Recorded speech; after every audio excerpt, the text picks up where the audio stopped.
You're listening to Metal Matters, a weekly gimme radio podcast. I'm your host, Mike Hill. If you like metal, punk, hardcore, or anything extreme, you've come to the right place. So subscribe and never miss out. As you all probably know by now, I'm a huge Danzig fan. Samhain is probably my favorite of his different projects.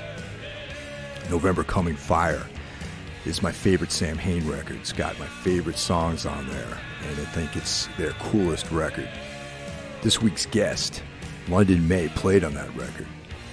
In addition to playing in Samhain, one of the most legendary punk, goth, death rock, whatever you want to call them, bands, he's played with a veritable who's who of music, including Exene Cervenka, Rick Agnew, and a list of many, many people. What you might not know is that he's also a very prolific actor and producer of film. He's got a brand new project called Brutal Realty, where he plays the Summoner, a frustrated black metal drummer looking to change his career. If you enjoy the show, please share it on social media, tell your friends about it. If you want to follow me on Facebook, it's Michael Hill. If you want to hit me on Instagram, it's Michael_DC_Hill.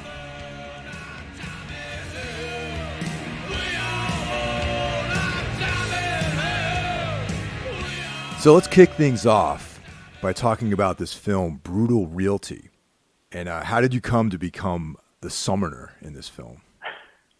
Well, the Summoner chose me. I think with most interesting things in my life, they just kind of grab me by the throat, and I don't really have a choice. This was, I've been acting for a while as well as playing music, as most people know, and I was playing in a black metal band, and I started wearing the corpse paint and kind of getting in that zone for these shows that we were doing.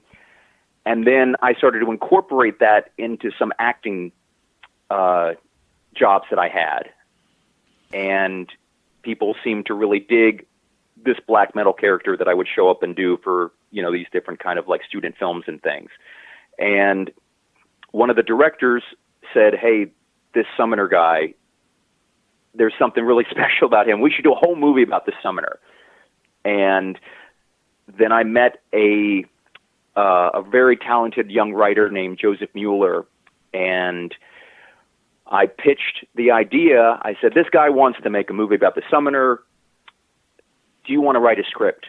And he said, "Yeah, let me take a crack at it." And he just looked at this whole black metal genre and the horror genre, and he just decided to flip it all on its head. And he came back with this idea that this black metal demon would be so frustrated with his daily grind of, playing black metal and summoning chaos that he wanted to break out and follow his dreams of becoming a Beverly Hills real estate agent. And we just thought that was the fucking funniest, best thing that we had heard in a long time. And he gave me the script, and I just thought that it's like when you hear a song on the radio, or you read a poem and you go, "How does this person know me?" Have you ever heard lyrics and go, "Wow, they're talking about my life"? Oh, all the time. I mean, that's like a common thing. Yeah. And so I related to the character, especially in his pursuit and failing of trying to follow his dreams. And then, of course, being oppressed and being tried, and being bullied was just something that was really magic to me. And it was effortless to play and to be able to play drums. It really does touch on more than just horror, comedy, kind of superficial stuff. There's a lot of deep stuff going on in the movie. And I think, if you're a punk guy, you'll get a lot of it. Well, that's horror and comedy. It's funny, like at first glance, it may seem unrelated. However, the timing in horror and comedy is very similar. They both rely on timing and that sort of thing in the filmmaking process. So it's some of my favorite horror films actually have a bit of a darkly humorous bent to it. You know what I mean? Yeah, and I think the stuff that kind of lets you kind of exhale and kind of grin and smile and chuckle, and then boom, you know, there's kind of the sucker punch, the surprise punch, is really exciting. I mean, I like full on stuff too that doesn't give you a chance to breathe. You know, you see some stuff and you feel like there's a fucking elephant sitting on your chest. I really like that stuff, but I also like something that's got a little more variety to it. Right. So like the Evil Dead movies? Oh yeah, definitely. Especially the first one, man. I remember being terrified. Like I was a young kid when I saw the first Evil Dead film, and I watched it in the middle of the day, and I was scared to leave the house because I thought I was going to get either murdered or possessed by some sort of Lovecraftian demonic entity or something like that. Oh no, I know that was more scary. The thought of going in the woods was way more scary after that than any other kind of haunted forest movie that I had seen as a kid. What's funny is, did you grow up in a rural setting or like a suburban setting? I grew up in Baltimore City. Right. But it was technically in the city, but there was a big fucking neighborhood that I lived in that had a lot of fields and streams and lots of hidden places where I, was up to all sorts of, sneaking out and creeping around these areas. Yeah, actually, I haven't been, I've been to Baltimore many times over the years, and it's sort of, the city does kind of recede into the countryside, so it is kind of easy to escape, and unlike New York, or, where you're, boxed in by bridges and tunnels and things like that. But I didn't grow up in New York City. I grew up out in the suburbs north of the city, and people that I know that are urban, that are grown up in the urban setting, are terrified of the woods, and I kind of have to change places with them sometimes, and it is a scary place, definitely. Yeah, I love nature, and I love animals, and I love, getting out in that setting. And the funny thing is, I think I'm like really balls out and really sturdy, and I'm not. I'm like a camping guy. I think I could last for like a month, out in the wilderness, and I realized that no, I'm kind of a thin-skinned city kid. Now, prior to your involvement with punk rock music, as a young person, you were involved in acting. It's based on some of the information that I've gathered on you. Yes, that is correct. I was a real terror growing up, and my parents were just kind of at wit's end, trying to find something to kind of, lasso, that energy that I had, which, if you don't really find a place for a kind of hyperactive kid to channel that, it's going to just, explode. And it exploded all the time. And so I remember being like super infatuated with the 1977 King Kong movie. Oh yeah. Okay. Yeah, and just being really into Jeff Bridges. And I'm just thinking about that now, that I was just obsessed with Jeff Bridges. And my parents were like, well, why don't we get you into a theater? Why don't you be an actor? That wasn't what I was thinking. It was more like, hey, I want to go to Skull Island and find a giant gorilla. They looked at it more practically. It's like, hey, you should just maybe, if you're an actor, you won't be sneaking out of the house anymore. And so they got me involved in some theater stuff when I was a kid. It was great, and I really enjoyed it. And then I started playing drums, and then, acting took a back seat for like 30 years. Now, before you were in Samhain or Samhain, or however you want to, people say it different ways. Samhain's fine. Yeah. Samhain's fine. Either way is fine. But for us, East Coast punk rock guys, we're Samhain. Yeah. Was that the first band that you played in, or were there other bands prior to that? No, I was in the biggest band I played in before that was a band that was on Discord called Reptile House. Okay. And it was a garage band with me and a couple of my friends from Baltimore, and we got to tour we got to tour the U.S. and play a lot of great shows and do a record with Ian MacKaye. And after I left to play in Samhain, the singer went on to form this band called Lungfish. Oh yeah, of course. Yeah, so everybody knows Lungfish, but before he was in Lungfish, he was the singer for Reptile House. So how did you actually come to join the band? I joined Samhain when I was 17, and I had met Glenn in 1982 when the Misfits had come to Baltimore to play a show with one of my pre-Reptile House bands called Trud. Even before Reptile House, I was in other bands, a band called Rap and a band called Trud, and the Baltimore show didn't work out. There was like this, crazy miscommunication, and the club never opened, but the Misfits actually came to Baltimore to play this show, and ended up hanging out with about 20 of us who had shown up to this show, which never happened. And then I started to promote shows on my own in Baltimore, pretty much just to kind of give my band better chances of being able to play good shows. If you wait around for a record company to put your record out, or you wait around for a movie studio to call you, or it's never going to happen. You have to just do stuff on your own. And I really believed in my band, and I was like, well, if I can put on a show myself, I can give us a good, a billing, and I can pick and choose who we play with. And once I started promoting shows, I tried my hardest for years to bring Samhain to Baltimore. And it took a while. And then once they came to Baltimore and we had played with them, we'd also played in Detroit with them as well. I started up, being kind of, pestering, bugging Glenn, because I had Glenn's phone number.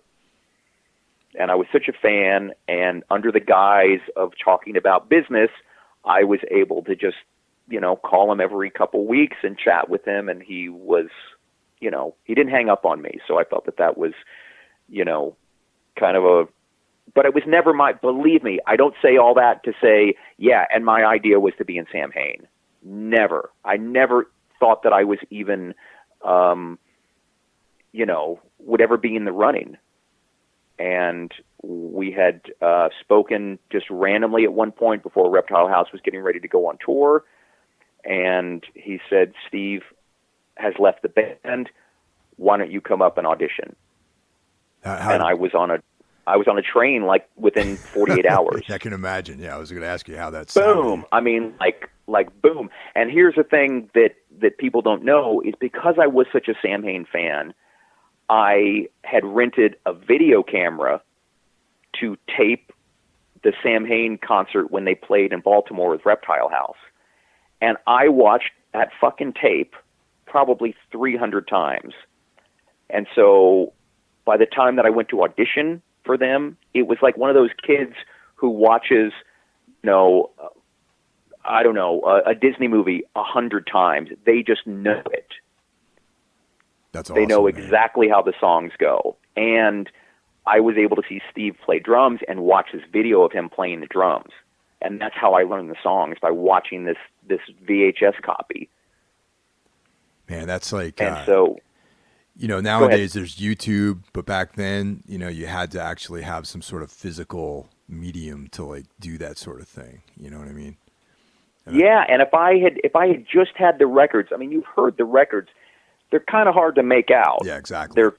The stuff's kind of muddy and it's buried, and there's all kinds of layers and keyboards and distortion, and I kind of really would have been lost, but I felt that I had an advantage because I had this videotape that nobody else had because I had made it myself. And it was just lots of shots of Steve playing the drums. And I was like, that's how he does that part. That's how he does it. And I would just, for fun, I would practice, and just became ingrained. So when he said, come up and audition, it was, I got the job. From just the preparation, the sheer preparation and will. That yeah, that's great. Yeah. And it was so mind-blowing to set up, and everybody's just kind of muttering to themselves and quietly, and it's not much energy in the room. And he said, "What song do you want to play?" And I said, "Can we play my favorite song, The Howl?" Nice. And he said, "All right, you start." And I started that drum beat, and the room fucking exploded. I mean, they went fucking nuts, and I almost couldn't play because it was so like I was having an out of body experience. I was seeing the band and playing in the band at the same time, and I almost just blew in bits. That's awesome, man. One of the things you mentioned earlier, which I feel like is just vacant nowadays, from just absent from human contact, is that you spoke on the phone, which is like, man, isn't that wild? It is wild, man, because these days that analog connection is gone between people, I think, and everything's done by email or messenger. And back then, that human, that one-on-one connection, I think, is like, I think it actually adds to the human experience. And, I mean, you and I'm an older guy, and I've been around for a while, and I just, in general, the kind of vibe that our society has, that's kind of moving away from that one-to-one contact. I feel like it's a real shame that people don't communicate like that anymore. Yeah, and it's all very transitory, and it seems very, you make a lot of friends, but where are they going to be in 10 years? Whereas the friends that you made back in the day, the friends that I made back in the day, who had to do it over the phone with the stolen credit card number, for the long distance, or the flyers that you would send to friends. I still know those people. Yeah, exactly. Or writing letters. Too. I was a big letter writer. I'm still in contact with those people, 35 years later, because the connection, getting a handwritten letter, on the back of a flyer from some kid in Canada, or somebody in Spain, you never forget that stuff. But I will forget a text. If you send it to me right now, I will forget it, Now, this might seem like a little superficial, but, judging from your interest in acting at a young age and the theatrical nature of Samhain, was there some sort of, was it sort of letting you express like multiple sides of your creative, persona? Like you were able to play drums, you were able to like kind of have this macabre, persona. Do you think those things sort of played together? Oh, yeah. Yeah, it was musically, so exciting because of the, I was just a fan of the music and the imagery, and of course the Misfits, and, all that stuff was so, spoke to my musical side. And then certainly my love for horror and my love for theatrics. I mean, it was the perfect opportunity for me to be all that stuff and to create this little beast, on stage, because I think you sell those songs because you're really into it, I mean, believe me, I've seen a million Samhain cover bands, and it's like, oh, that's pretty cool. But you go, well, what's the difference? It's because, like, I played like I was a fucking little werewolf. Yeah. We were so fucking bloodthirsty, and not as like a big pose, like we're putting on this, this musical performance for everybody. We just really just connected with it on some deep instinctual level where some people, don't get it. But for me, it really spoke to that part, because also in my other bands before and after, I always tried to ramp up the look of the band and how we performed and, how exciting I wanted it to be. Because after you play in a band like Samhain, everything else is kind of pale. Yeah, I can imagine that, definitely. For me as a fan, I love the Misfits, but Samhain had like more of a darker, more street sort of, more direct connection. And one of the reasons why I think it resonated with me so much too was the, I've always been a huge horror fan, comic book reader, all that sort of stuff. And, there's like a thin line between being, into the fiction, but then also having like stories of Dracula and werewolves and all that sort of stuff, hit you in a way where, I'm not saying I believe that you can become a werewolf, but maybe you can. You know what I mean? Like, I was one of those kids growing up where it's like, by the light of the day, I was like, yeah, werewolves are fiction. But then, like, at midnight, I'd be in my room and I'm like, maybe I can become a werewolf or something. And that sort of like gray area is where Samhain, I think, really existed for a lot of people. Was like, yeah, there's definitely the tropes of horror, but then there's also this like deeper element to it, which sort of connects with the collective imagination of a lot of people who are inspired by the like darker subjects and more macabre sort of ideas, Well, because I think the Samhain thing went, and maybe you can appreciate this, I think it went to like a human level, like humans, the capacity for humans to be evil. Exactly. Like there's in when I think of The Howl, I think of the Texas Chainsaw Massacre. Yes. Not Lon Chaney and Universal monsters. I think of people eating fucking babies. Yeah. I think of people running around thinking that they're animals, and they're metamorphosing, not in a classic, 1930s way, but almost in this, the evil that humans can do on each other is really where I thought Samhain took that turn down a really dark, scary road. A baby in a meat grinder. I mean, you look at the lyrics, and they're all about violence on humans from humans. Yeah, exactly. Yeah. I don't want to say all of them, but you know what I mean? A lot of it got very grisly and very gory, but not about aliens from space, Yeah, that was a departure. That was definitely the departure from the Misfits. That was more of a fantasy element to that. And, like you were saying, Samhain had more of this realistic, ultra-violent, realistic sort of vibe. But there also was. Yeah, it went from like being like the black and white Dracula to being a slasher film. Exactly. Yeah, that was well put. Definitely. Yeah. The original logo for Samhain was the Jason hockey mask. I didn't know that. Yes. Huh. I know the skull came from Crystar, the Marvel comic. Mm-hmm. Back being a huge comic book nerd. To this day, actually, that's something that I sort of picked up on that. Man, when I jump on the couch with an old book or like an old, 70s horror novel or like a, Tales from the Crypt, it immediately chills me out. Yeah, man, definitely.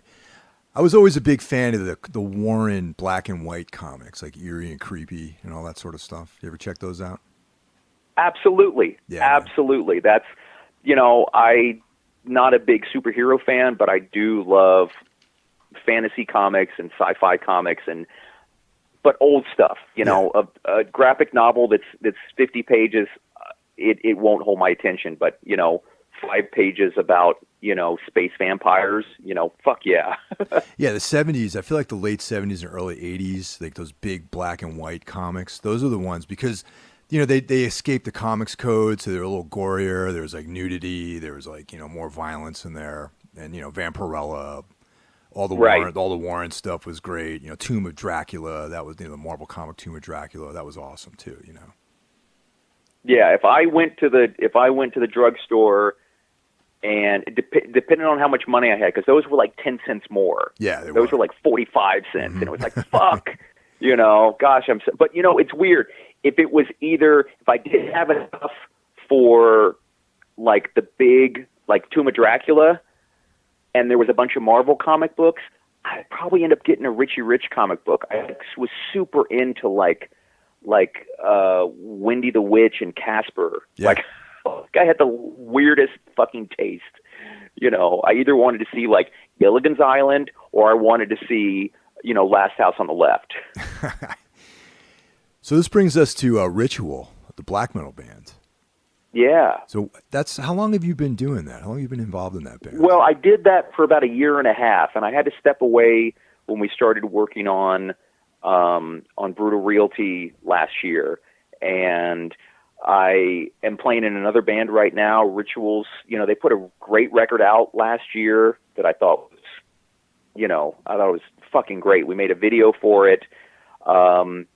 We played some good shows, and then I went on tour last year with another band, and I just wasn't able to keep fitting it in. But I definitely credit Ritual with like really kickstarting this whole thing with the Summoner, and reigniting my passion for black metal, and certainly that drumming style, and certainly the aesthetic that goes into that.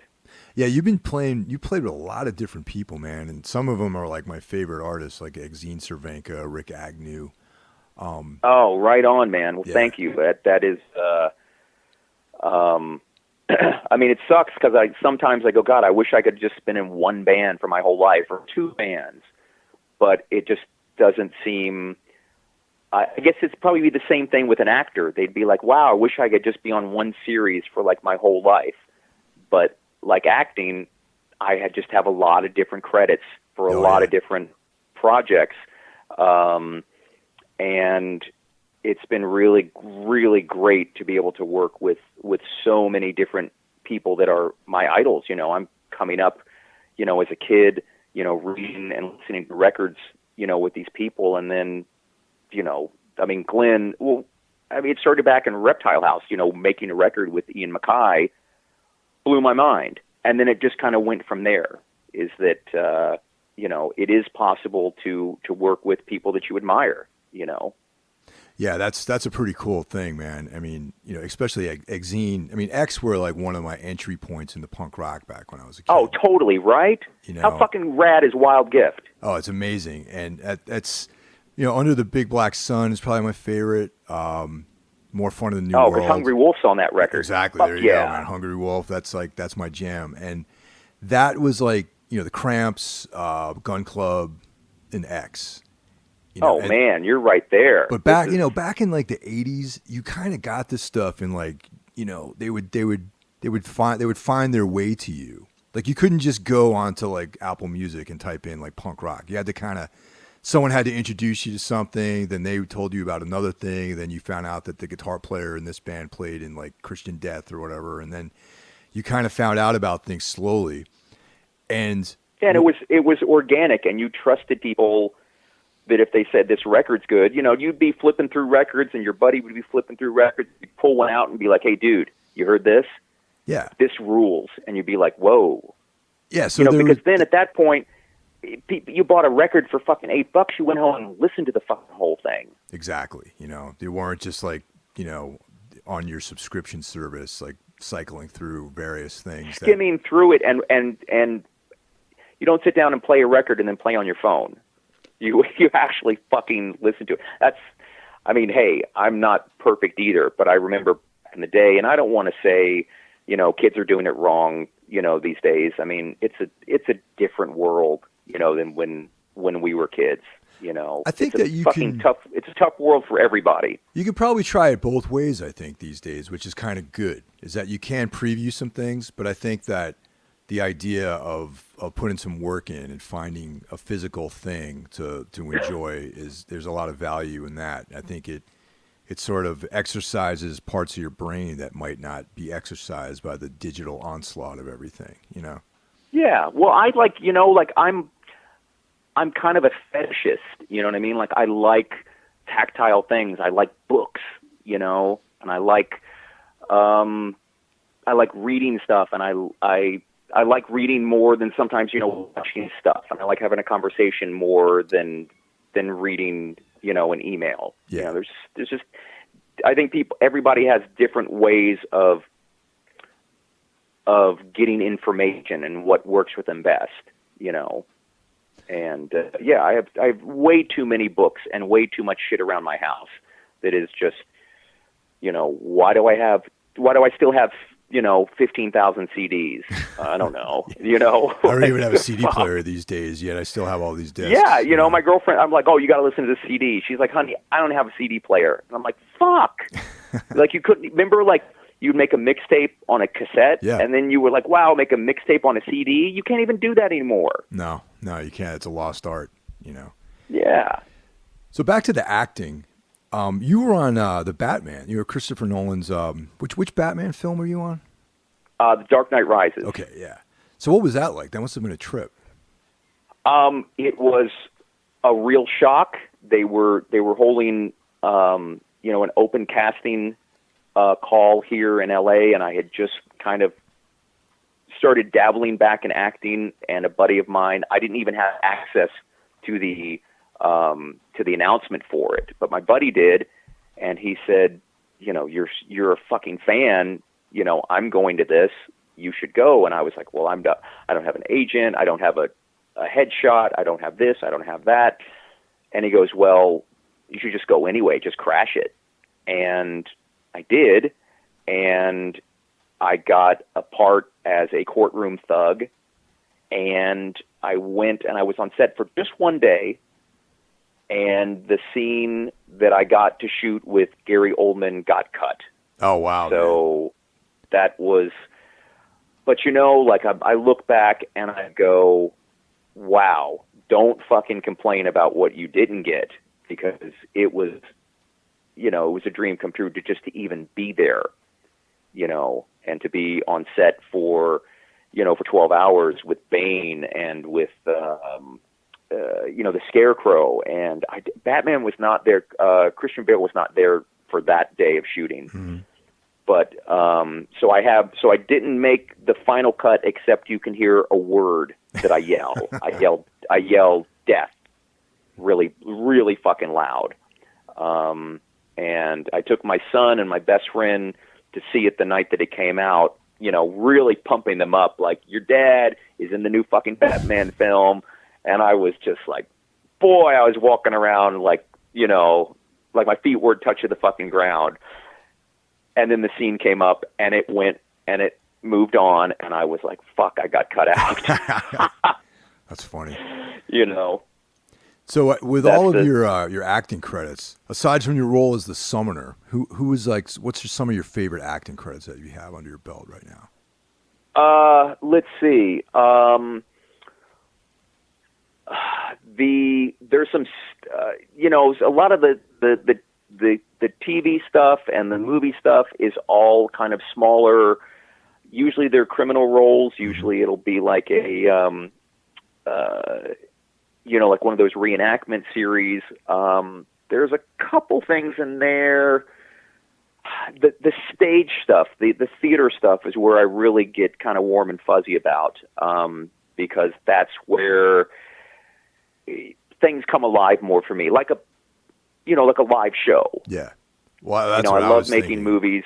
I was thinking that it would be like playing live, because you really have and it shot. Really is, and things move fast, and you got to pick up your cues, and it's just so stressful but exhilarating at the same time, and you get much more freedom. You're not, if you have a stage or you've got a certain kind of place to play, you're not rooted to one spot, because that's where the camera is. And you can be bigger. I learned from being, in bands is that bigger is better, is that you have to play for the back row, so it's more natural for me to be bigger on stage. When you're doing film and TV work, everything has to be turned down so dramatically. Yeah, because there's more subtlety, I guess. Like it's more subtlety, camera, and they pick up the smallest, most intricate expressions are magnified. And so it's kind of like, you got to use your really quiet indoor voice. Mm-hmm. But which is great, and which totally works in film and TV, but on stage, whether you're in a band or whether you're, doing a play, you can fucking play your drums loud. You can fucking really belt out your lines because you're in a theater, So I liked doing this show I did about 2 years ago called The Tension Experience. Okay. Which Darren Bousman from the Saw franchise directed. And he's actually doing the new Saw movie. And Darren came up with this idea of, he wanted to do an immersive theater piece where people would come in thinking they were seeing a play, but it was all kind of very, it's all a trick, and it's all, I mean, people signed on knowing that we were really going to try to fuck with them. And so people knew that what they were getting into was that we were trying to really break them out of their comfort zones. And so there's a lot of interactions and a lot of improv with the people watching the play and being involved in the play. And it was a moving play that took place, you know, in a warehouse. And then part of the really crazy thing is that we would kidnap them and take them off-site in the back of a van. Oh, man. Wow. Okay. With fucking guns and shit. And it fucked people up. Yeah, totally. I could imagine that. You would go like, okay, this is getting too much, you know, this is where, the thing is that people were given a safe word, is that if any time they felt too uncomfortable or too out of control, that they could use the safe word and the whole would shut down. Oh, wow. Okay. And we had 60 cast members, and it was like a block-long facility, you know, this giant facility, and everybody was wired up, you know, with walkie-talkies, and there was always, like, you know, people kind of hiding out to kind of control things. And if at any time somebody tapped out, the whole thing would shut down. And so we, with the crew that I was in, our goal every night was to get people to tap out, because then we knew we were really doing our job right. Wow. And it was just so exciting, and I got killed every night. Like part of my role was that I was the ringleader of this cult that had come in to rescue these people from this other cult. And we would get ambushed later on, and then I get killed in front of all these people. What were the effects like during that? You know, like, was there all practical, all very fucked up. Awesome. I would get my head smashed in every night, and I don't want to tell you how we did it, but it was like, it would make your fucking stomach churn. For lack of a better term, I'm going to say that that's pretty extreme.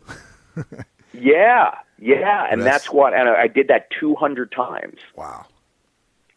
And it was like, by the time that they would, you know, because it was all timed, and it would be like, all right, you guys are on in 4 minutes, you know, 3 minutes, and you would just sit there and run in place, because the time that you interacted with those people, you were already, like, your heart rate was already like through the fucking roof. You know, it sounds, if a person runs in and they're fucking stressed, you get panicked. Yeah. We wanted people to panic, you know, to fucking, you know, to really give them that experience. And it really trained me in improv and in practical effects and hustle, and just super hustle, you know. It sounds. And so now when I go and I make a movie, it's like fucking nothing, you know. Oh yeah, there's a lot of downtime and that sort of thing. Yeah. Between, you know, you're sitting or standing around a lot. I mean, I've never really acted. I mean, I've never acted. I've been in front of a camera before. I've done some stuff on sets, and I do know that when you're filming things, there's a lot of waiting around and standing. Eating, you know, that kind of stuff. Well, when we made the brutal Realty movie, it was done so fast that there wasn't fucking time to breathe. And that I think also created a really kind of electric vibe to it, was that we just did not have the, you know, we didn't have the budget to allow for a lot of sitting around. You know, when one thing was finished, another thing picked up, or there were two things going at once. It was all, you know, you try to squeeze as much out of like a small budget as you can. And a lot of that just means you have to hustle, you know, and that you've just got people, you know, and you also only have one or two takes before you're running into the next scene. You know what I'm saying? Yeah. It's not like Kubrick where you can be like, all right, we've got 1 day to shoot this, and if we go over, no big deal. Like, if something fucks up or if you drop a line, you might get one more chance. to do it before we just have to fucking move on. And that's the way that these kind of like making a record in the old days. That's what I was going to say. Didn't have, or the mistake stays, because records in the old days, you had a couple passes at a song and then that was it.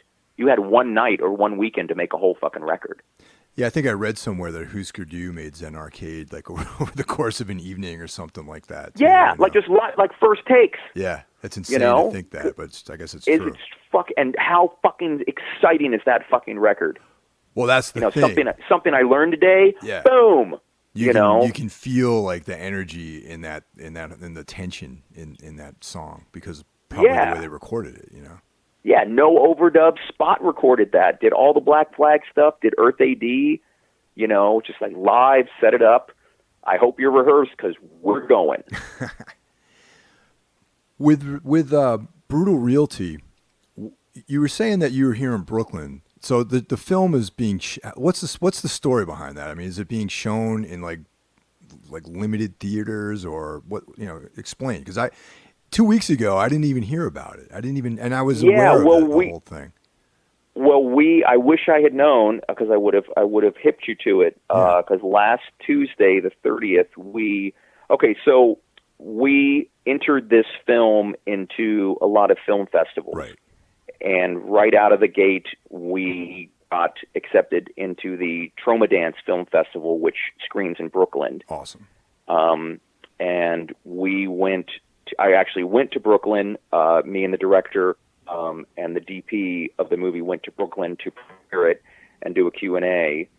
I wish I remembered the name of the venue. It's called the $3 Bill. So they did Troma Dance at the $3 Bill, and then we ended up winning Best of Troma Dance, and so they had an encore screening last Tuesday at this place called the Cinema Noir. Oh yeah, Film actually, Noir Cinema. You know something? That was where they showed Lords of Chaos there. Back when that came out a while ago. Yeah.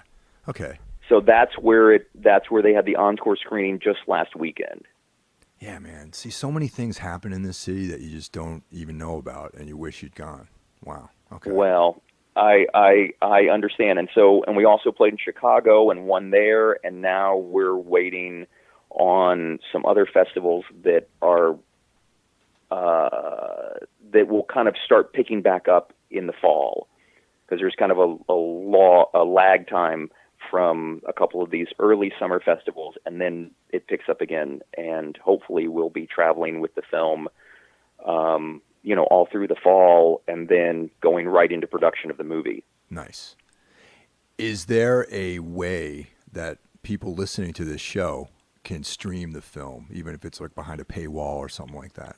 Yeah, we're not doing... Well, the problem is these film festivals are real specific about,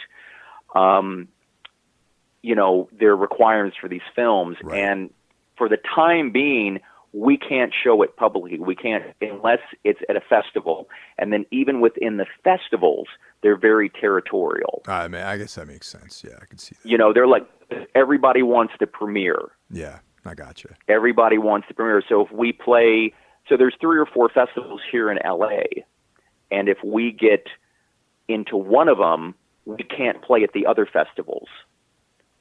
And so, it's like a radius so there's not only that, or something, like when you play. Yeah, they want exclusivity. Yeah, they want exclusivity, and also part of it is that it can't be shown publicly, and it outside of a festival, and it can't be streamed.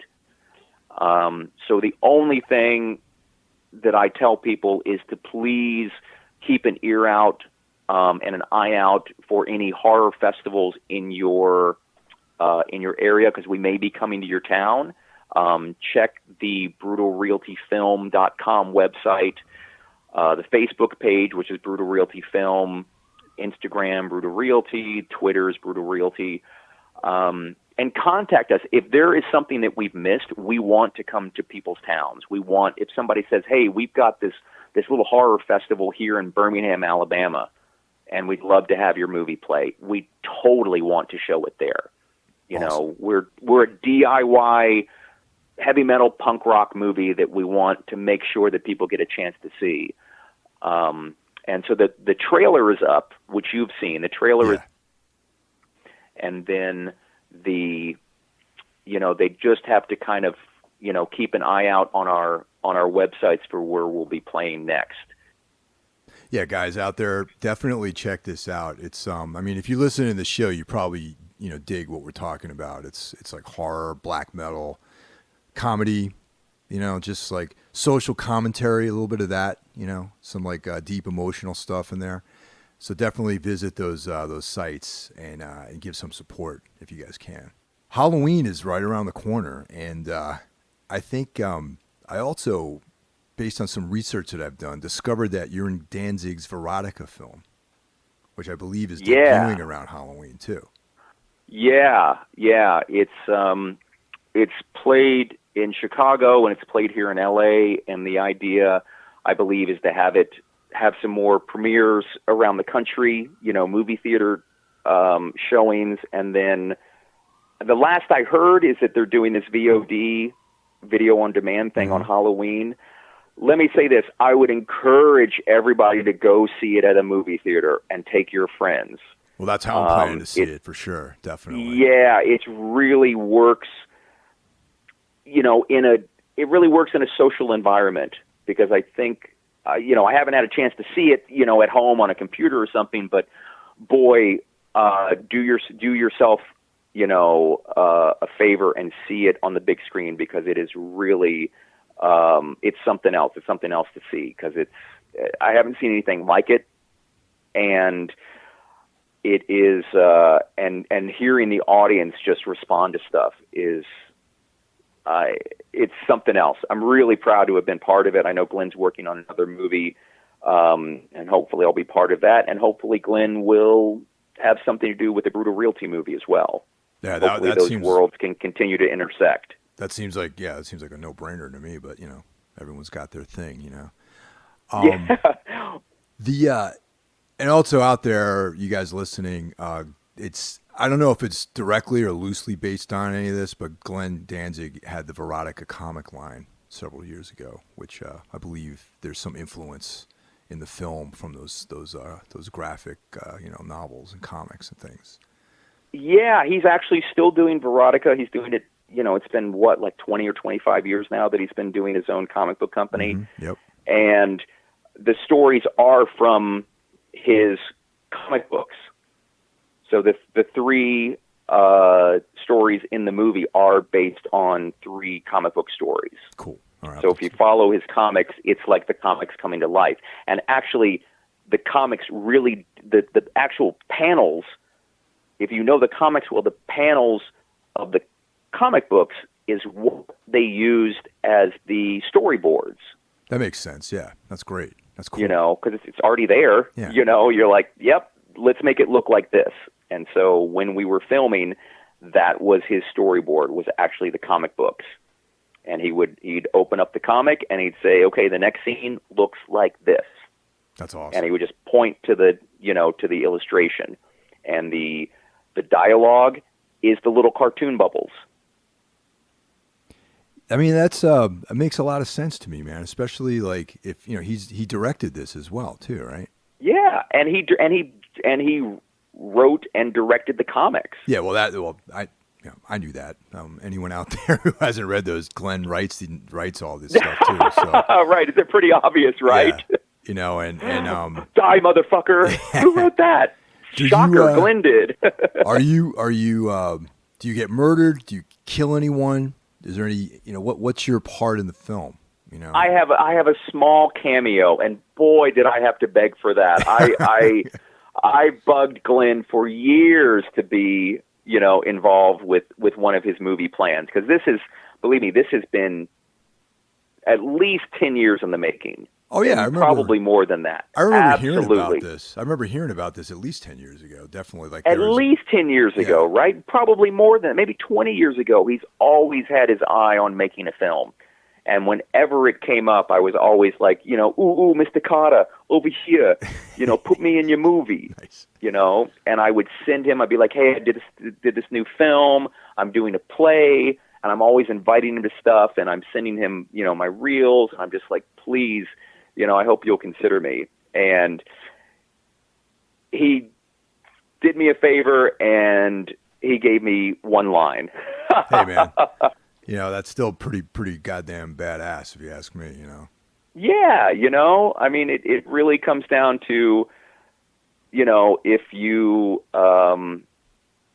it's our relationship, is just always like me wanting, I just think he's the coolest, and I'm always, trying hard to, he inspires me. It's like, hey, he's like, I want to make a classical record album. I want to make a movie. I want to make a comic book. And I'm just like, fuck, man. And he does it. Well, and so when I think of all the people who talk about doing stuff in this town who don't do it, I look at Glenn and go, man, the guy's still fucking doing it, I mean, to this day, Glenn Danzig continues to be a huge inspiration for me creatively and a lot of other aspects of my life, too. I mean, I've always, ever since I was a young lad, I've been a huge fan of the Misfits. Samhain's my favorite, and of course, all the Danzig records, and just his whole approach to how he creates music, I think, is really, really inspiring, So, I mean, I'm always going to be a fan. I embrace the whole oeuvre of stuff that he does, you know what I mean? So I'm really looking forward to checking this thing out around Halloween. Hopefully, like I said, here in New York, we get things. I have a couple of ideas of where this might show, and I'm definitely going to check this out live, in person, in front of a big screen, and just enjoy it. Exactly, and you have to kind of put your preconceived notions aside, because this is Glenn's world. This is really Glenn's expression of his universe through his eyes. And once you kind of get into that, you go, okay, this is not a normal movie. This is not a Hollywood movie. This is very arty, and it's absurd at times, and it's just really seeing, a part of him that he's let us see, And if you want to be a snob about, the production on his records are this, or his movie is that, it's just like, well, go listen to fucking Nickelback, go watch a Disney movie. This is not made for you, No, and that's exactly what I respect about Danzig. His whole, it's very much like this vision, Yeah, and if you don't like it, that's cool, because he doesn't give a shit, and that's very empowering, and that is his biggest superpower, is that he literally doesn't give a shit what you think. And it's a very, very special place to be, because even people who have self-confidence, they always worry a little bit, They want to people please, people, but boy, he doesn't. And that is something to admire. Is there anything on the horizon for you musically? Yes, I have a new band that's going in the studio this month. It's called Symbolism, and I've been doing it now for about a year and a half, and we're finally getting ready to make our first record. And it's the lineup is killer, and we haven't said anything about it because the time wasn't right, and now it's time to talk about Symbolism. It's me and Rick Agnew and James McGurty from Christian Death. Yeah. And boy, did we find the greatest frontman that I've had the pleasure of working with in a long time. This guy named Devix, and it has really just kind of exploded. We've been working on music for a while, and then we got this referral for this singer, and he came in and just, he really, really blew us away. And so I think that was probably a couple months ago. And so we just kind of fast tracked everything to say, okay, we need to get this fucking record made. Wow, man. So London May and Rick Agnew, that's, I'm on board. Definitely. Yeah, it's definitely it's Christian Death, but it's really cracked out. It's a lot faster. It's a lot more intricate, but it's the same. It's death rock. Yeah. That's kind of what I was thinking. Yeah. It's kind of hard to not to be death rock, but Yeah, it's just really organic. Let me say it's just really organic. That's and awesome. it doesn't sound like anything, and what I had imagined the vocals were going to sound like, this guy came in and just threw the fucking rule book away. I'm excited. I can't wait to check it out. Yeah, so am I, man. Well, thanks for asking, because I really think it's going to stoke a lot of people out, and I can't wait to have something to play for people. Have you ever thought about fronting a band or singing or any of that kind of stuff? Yeah, if I felt confident in my vocals. I mean, I listen to a lot of fucking music where the singers, they're not great. For some reason, I'm really caught up in, like, you've got to be a great singer. And I'd say 80% of the fucking music I listen to, the singers are not great. They just have attitude. Yeah, I'm on board with that too, definitely. Yeah, you know what I'm saying? But for some reason, I'm like, I can't hit my scales, or I might be, sharp, I might be flat. It's like, none of that shit fucking matters, in the kind of music that I really like. So I'm pretty stoked on playing drums and acting, Well, I mean, that's a full plate, really. I mean, especially with the projects you got going on. Well, the cool thing is that the Brutal Realty movie is that when we go and introduce the movie, I go in character. I go dressed as the character. I get to do stand-up. And that, for me, is like being a singer for a band. I get to go out and introduce the film, interact with people in character, and, talk about the movie and make a lot of bad jokes. And, if I try to do something different every couple years where I really, I just walk that plank and I hope that there's something underneath me, doing stand-up is like this year's, like, huge challenge. So never say never to being a lead singer, but it could happen, because I never thought I'd be doing this stuff that I'm doing these days. You mentioned stand-up. Didn't you do some improv training at one point in your I career? I did improv training. When you're with a team, with an improv group, but actually, going up and by yourself in front of a couple hundred people, and it's a whole nother. But you know what? All of this stuff is only because there was nobody else to do it. Yeah. So much of this stuff is just born out of necessity. Mm-hmm. Like, our director wasn't going to go up and introduce the film. He doesn't want to be in front of the camera. That's why he's behind the camera. Yeah, exactly. And it was like, well, if you really want to kick things off, you should go up there and get people excited. Well, how do I do that? I don't know, tell some fucking jokes, be fucking crazy, be entertaining. And that's when it was like, okay, give me a week. And I had the guy who wrote the script come up with some jokes for me. And then, just like everything, you just rehearse it. And you kind of throw in some other stuff too, right? Is it just sort of like a framework, or it's a framework. And then every town, I try to do it a little, I tried to make a New York one, I tried to do a Chicago one, and then there's a Q&A. I'm going to be interviewed for a TV show, and they kept asking for, we want to talk to London. And I was like, if you want to talk about the movie on camera, I'm coming in character. That's pretty awesome. And then I speak with the growl, and I just, I answer everything, from his perspective. And it's a fucking big risk, because you can really look lame, but I don't know. I'm kind of bored with being myself, I mean, it's great to talk to you about this stuff, but any chance that I can get to kind of break out of that, it's a lot funner for me and a lot more exciting. And hopefully, people get a kick out of it instead of just another, interview with some guy who made a movie or is in a band. I mean, yeah, that's cool and all, but you remember the movie Henry Portrait of a Serial Killer? The Michael Rooker film. So now I read that Rooker showed up for his audition in character.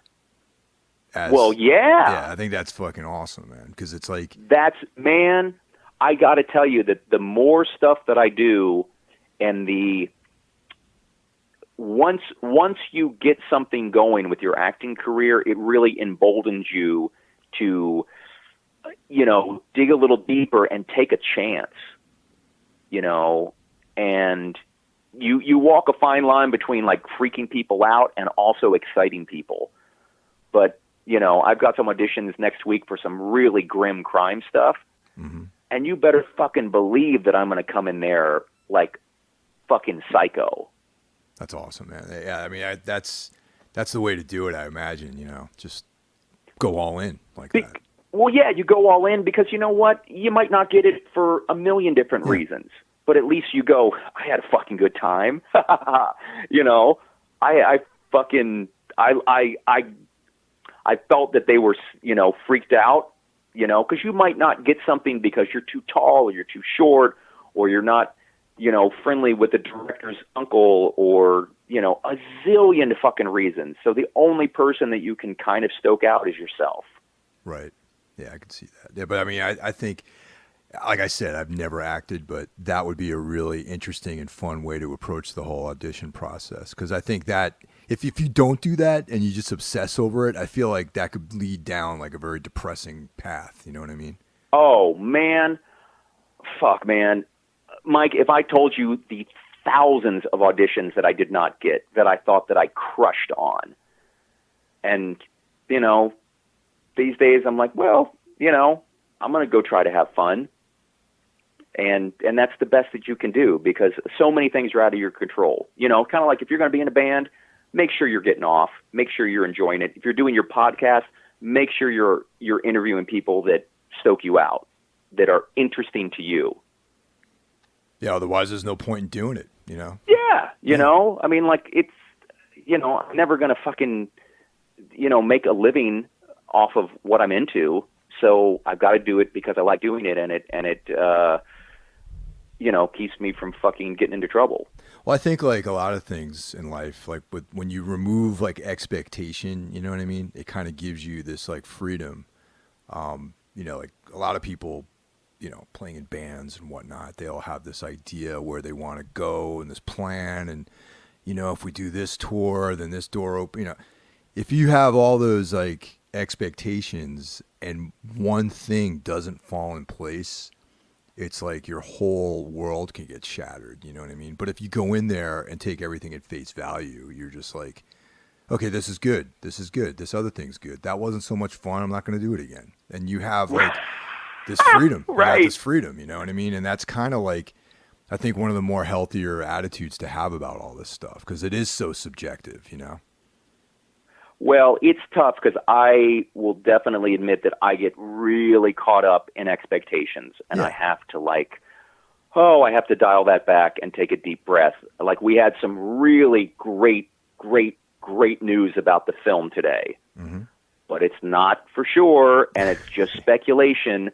But boy, am I fucking, doing somersaults and fucking high-fiving myself, and I'm like, man, just stay cool. It's not happy. It's great to get good news. I don't like people who you give good news to, even if it's, even if it may not happen, and they totally shit on everything. That's the other side of that, is that weird self-deprecating thing that just borders on like this very negative, like sort of aspect. You know what I mean? Yeah, it's never gonna happen. Why do you get excited? Don't jinx it. I'm like, man, this world sucks. Any little morsel of good news that I can get, I'm going to fucking savor it, And if it doesn't work out, well then fuck, it doesn't work out. But I'm certainly going to really squeeze every little bit of excitement and energy out of the smallest thing. Because you never fucking know, that may be the best news that you ever get in your life. Yeah. Even if it doesn't work out, it's better than not doing anything because you're worried about rejection. Absolutely. We can get hit by a comet at midnight tonight, and it could all end for everybody, so you might as well enjoy what you're doing at the time, Absolutely. Fortune favors the bold man. Absolutely. Just fucking got to go for it.